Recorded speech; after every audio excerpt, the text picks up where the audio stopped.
Kia ora, welcome back again, here with some more Q&A with regards to the cycle again. I'll come back to some of the other questions in and around selection once I get to there, but yeah, as I mentioned in the earlier video, the questions are just piling up, which is awesome, which is cool. So it gives me a reason and or an excuse to get back in front of the camera, try to work on my communication and presentation and try to articulate as well as I can and or share my experiences with regards to the questions that have come through. So thank you to those that have sent through the questions. So I'll jump into them now. This question, how did you deal with fear or self-doubt during the reinforcement cycle? So I think I did a Q&A just recently that got posted up about self-doubt and all that sort of stuff. But fear and self-doubt during the cycle itself, I think for me at that stage, I don't recall having a lot of fear or self-doubt on the cycle. One, I was still pretty starstruck by being on the cycle and seeing these badged operators within the unit, both in NZ and in Australia. So even in Australia, even though I had passed selection in NZ and been on cycle and come painstakingly close to being officially badged, but I wasn't in New Zealand. I was still like a kid, looking at these men that had earned and that wore the sandy beret with the winged dagger. I just admired them. I was still like a young child looking at all these guys going, far out, I can't believe I'm getting taught by these people. So I was still pretty starstruck. And so that probably helped to a degree. But I suppose if I think back to one of the questions was around, actually I've got the list here, was around preparing for each new challenge on the reinforcement cycle. If I'd sort of adopt the same thing, I don't remember exactly what I said in there, but I think I can link some of that to this question. That self-doubt, like I just approached each course with a really as positive as I could attitude. Okay, I'm the bottom of the barrel. I don't know what is required or expected. And I took that same mindset and attitude in Australia. That, yep, I've done this course or this particular course or some of this course in New Zealand, the way that it was expected to be done there. But I'm in Australia now. So they got a different culture, different approach. Some things are still fundamentally the same. However, there's going to be some differences which I need to make sure that my mind is open enough to receive so that I can apply those things the way that they expect and to the standard that they want. So having a positive attitude and just genuinely wanting to learn, wanting to take in what they would provide for me, whether that was in NZ, taking that information, like this, do that, so go away and do that. And then in Australia, again, like this, do that, go away and then do that to the standard that they provided. So I think if you genuinely are there and want to learn, which you should be by that stage, and you just have as positive an attitude as you can, or as you should, I think as you should, going in there, because it's a privilege. It's a real privilege to be in their presence and to sit at their feet and receive the instruction that you receive from them. There's men that are clearly very, very good at their job, that they care deeply about their job and their service, and they want people that want to go serve there to have that same respect for the job, for the beret, for the history. So that's my piece on that one. Next one, what role did instructors or DS, directing staff, play in shaping your mindset through reinforcement? Man, that's a great question. So through the reinforcement cycle. For me, the instructors, they really meant a lot to me in terms of how they carried themselves, how they communicated, the discipline that they had, their delivery of the messages and the nature of the work that we were looking to step into and serve. So that, in a nutshell, they inspired me. The instructors both in NZ and in Australia. There's some awesome men there, man. Like I mentioned AJ from the First Among Equals. He was a hard man, but man, he was, you knew, I felt anyway, when he would speak to us, he was speaking from the heart with regards to the work and the nature of the work and what you were signing up for. There were other guys like Range and that were there as well. This is an NZ Dreiser, Bomber. These are instructors that I remember. Obviously, our training officer and training warrant officer at the time, like good men, they just, yeah, they were awesome. Their ability to communicate and that instruction that we received, it was cool to be a part of. Eddie, so Eddie Haynes on the First Among Equals, he was one of the instructors for a phase, for a portion of of my cycle and that anyway. And there'll be a bunch of other ones that I'm bloody well forgetting, but they know who they are during that time, the 1999 cycle of training. And then in Australia, yeah, equally again, just some really good men, good instructors, people that just genuinely cared about the job, cared about the work, why they were there, things that I've sort of touched on briefly already. So they inspired me as one. And what was the other part of that? My mindset. Okay, how did they shape my mindset? Yeah, through all of that stuff, just the discipline, the consistency, the no excuses, the no BS, like take ownership. You stuffed up, own that mess, and then do your best to not do it again. Like I got called out for, my running was rubbish in NZ. I was decent with a pack on, rubbish at running, like sort your running out, Joe.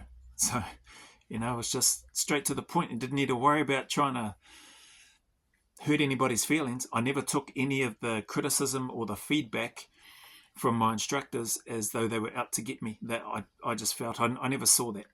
So when I've met with people that have shared or said that they had major personality clashes with instructors and that's why they got kicked off the cycle or selection, I personally never experienced that.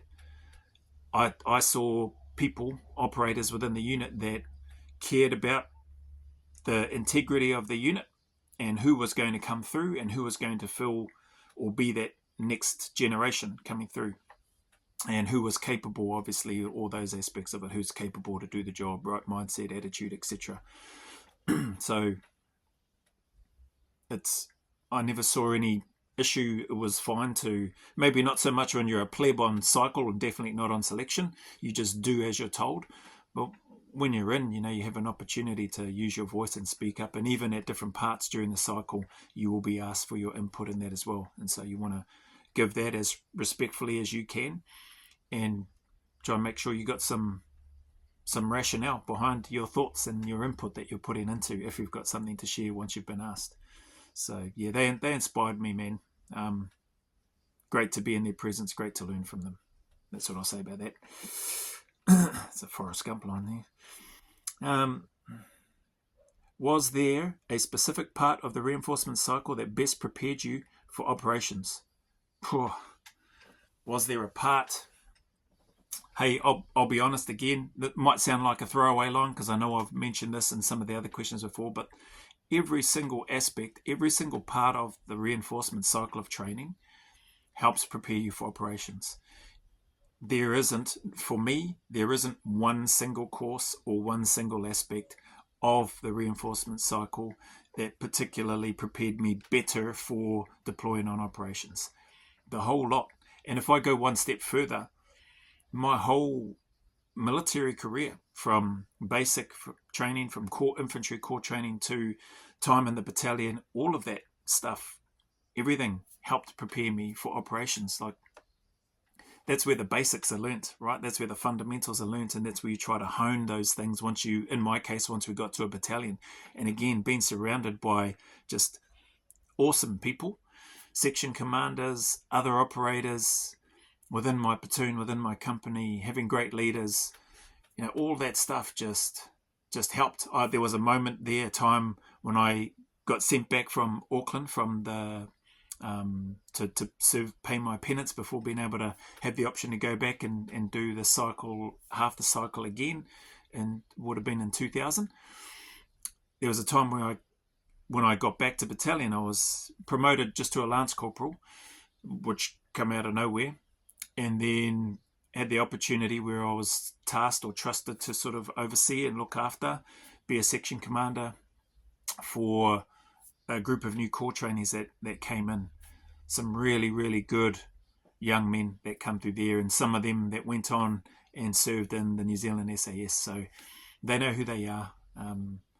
It was a privilege to be in that position and to then have an opportunity to, I guess, try and have a positive impact in some way. Now they may not have thought it was very positive. There's I guess maybe some memorable PT sessions for some of them, or for them collectively, because it was still very much that one and all in mentality, and there were a few stars, let's say, that caused some retraining or some corrective training, whatever you want to call it, for those men, for those young men, and that meant some weekend free time was taken away, and I got spoken to about that as well. I think it was Sergeant Mitchell saw me, I think, on the Monday and said, hey Joe, did you take those new fellas out on the weekend? So, yep.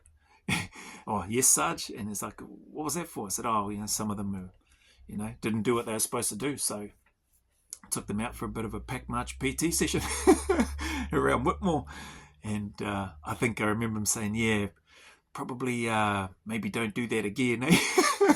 So a kind way of telling me, like, don't do that. Because one or two of them had to send them back because they were struggling.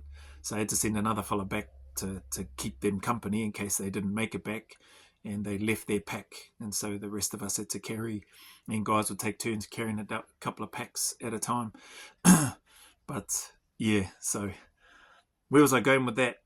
All of that stuff prepared me for operations. All of that, even the mistakes that I made, even the kind ways of being told off, all helped. The learnings from the battalion, the learnings from the section commanders, the learnings from selection, learnings from cycle, and eventually getting in. So yeah, all of that stuff helps. If you're talking, and I know this question is specifically talking about the cycle, again, all of it. Parachuting, DEMS, MOE, method of entry, CT, patrol procedures, and combat survival, resistance to interrogation. Thankfully, never had to use that for real. Just all of it. The camaraderie, the mateship that's made the brotherhood. So yeah. Next one. What advice would you give to someone starting the reinforcement cycle today? That's a good question. I hadn't thought about that because most of my stuff has been focused on, and I've made a point of speaking with individuals that have sort of to a degree gone off on a tangent and started talking about cycle.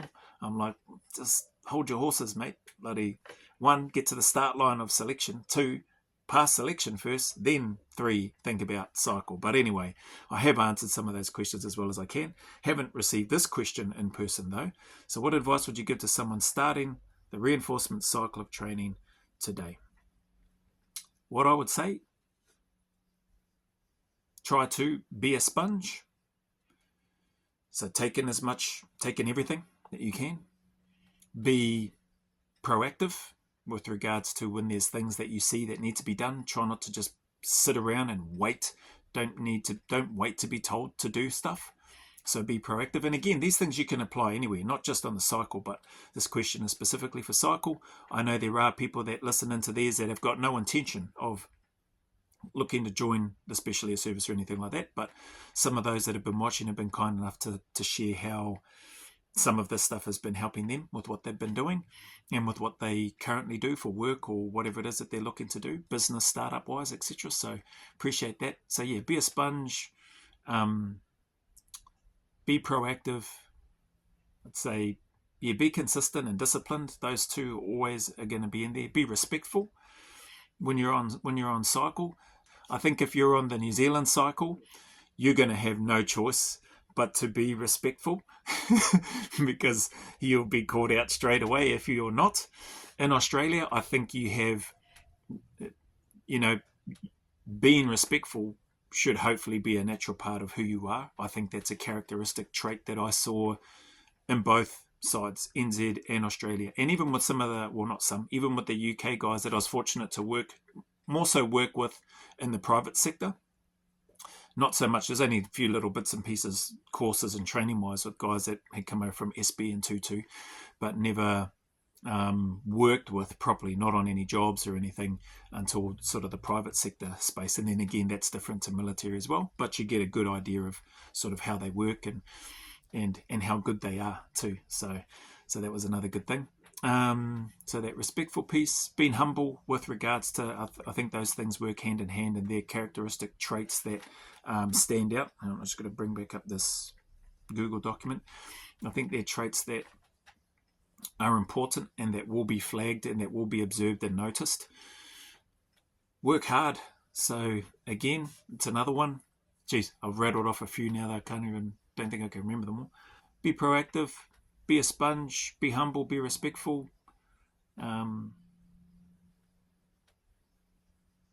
Work hard in regards to your time and stuff when you're on the cycle. Consistent, I think I mentioned. Yeah, I think those are probably, like, just in terms of broad bullet points of advice when you're going on to the cycle. I think those are good ones. Does it cover all bases? Maybe not, but I think it covers enough for anybody that's fortunate or blessed to be able to be on a cycle of training, or the 2-2 selection and progressing through the various stages. Those are good characteristics, values and stuff to have, in my opinion anyway. All right. How's it? Oh, actually, a thought that comes to mind now as well on that same question is be accountable. So take ownership of your mistakes. I think I mentioned that in an earlier question on this one, but that's equally important. So your integrity, your ability to take ownership for your mistakes. Don't sit back and, if you know you've stuffed up and let somebody else get reamed out for it, like put your hand up and go, hey, sorry staff, that was me. Apologies, blah, blah, blah. Take whatever the reaming is and then do your best to not do that again. So equally, all of that stuff is important. All right. Where are we now? This one here. Were there any unexpected lessons you learned outside of the physical or tactical training? It's our time. Okay, we'll make this one the last one. Any unexpected lessons? You know what?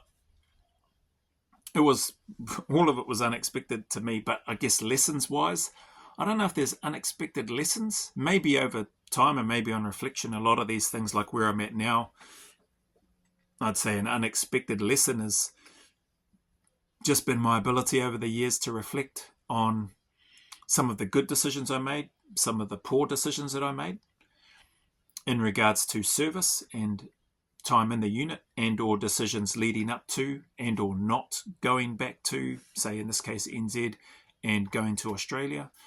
There's definitely that's been helpful for me personally to put those things to bed and to settle on those and to be comfortable and at peace with where all of that is. Like, everything worked out the way it was supposed to for me, and that's been a cool learning, unexpected. But I suppose in the sense of during the cycle, I don't know if there's any unexpected lessons, but there was, I suppose, this piece from an observation perspective. I was surprised to see how much, at least in my opinion, my observation, how much the directing staff or the badged operators, whilst we were on cycle, appeared to genuinely care about trying to help us as students on the cycle get through. So there's a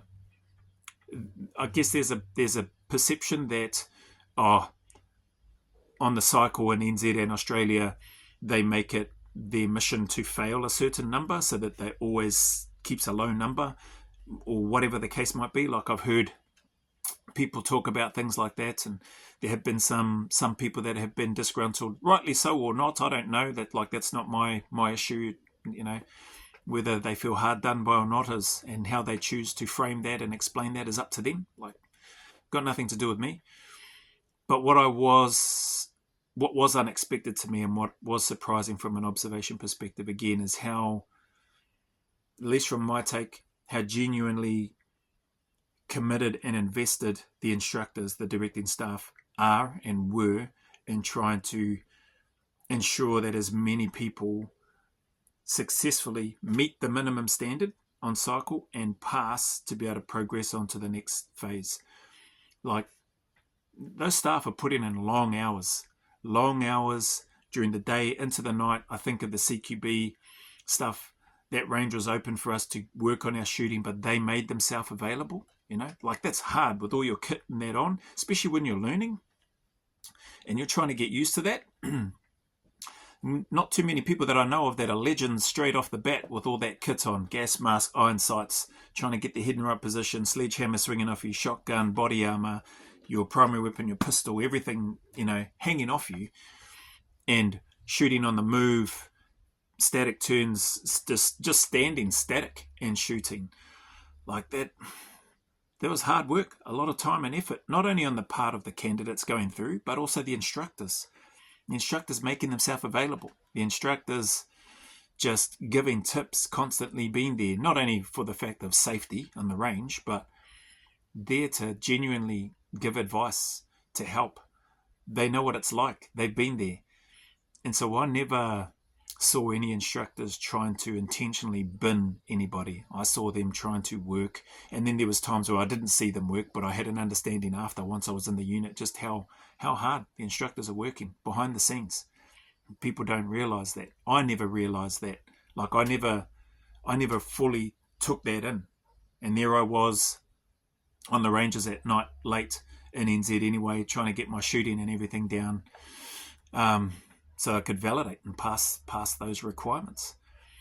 And then on reflection, seeing that, man, there's a lot of work that goes, and that's just one aspect, right? There's a whole bunch of stuff that's happening behind the scenes on the cycle that the directing staff are doing.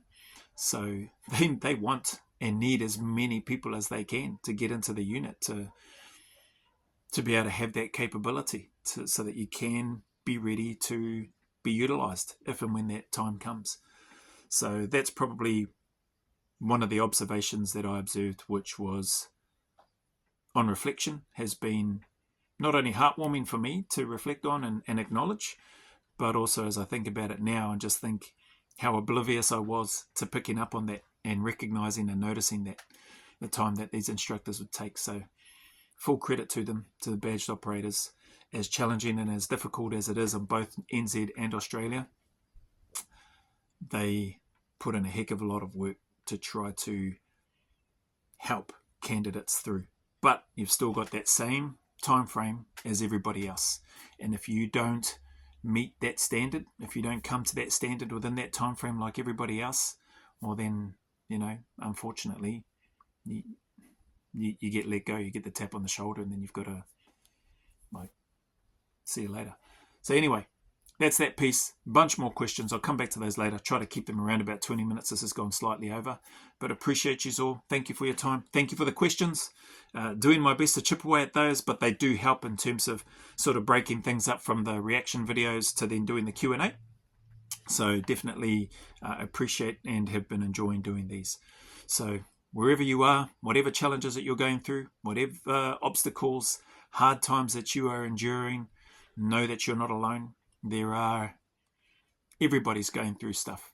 Some people's challenges and difficulties may be perceived to be more challenging and difficult than others. I know I look at that oftentimes when I'm looking at other things, and I look to frame that in a way that, yep, I've got some stuff that I'm working through and challenges, etc.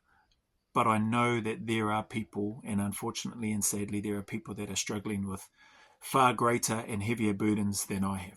So I have an option to choose to stay as positive as I can and to choose to try to make as small a positive impact as possible through this little channel and through other means. And if I can do that, I know that it will come back, and I know that it helps lift me up, even if that may not be seen for days, weeks or months, or who knows, however long down the track. So just stay consistent, stay in the fight, keep turning up, be disciplined, and know that good things will happen. There is a light at the end of the tunnel. The sun will shine again, and that better days are ahead. So remember, go always a little further, who dares wins. And as always, from me to you, a big mana wave filled with mai aroha, respect and appreciation. Until the next video.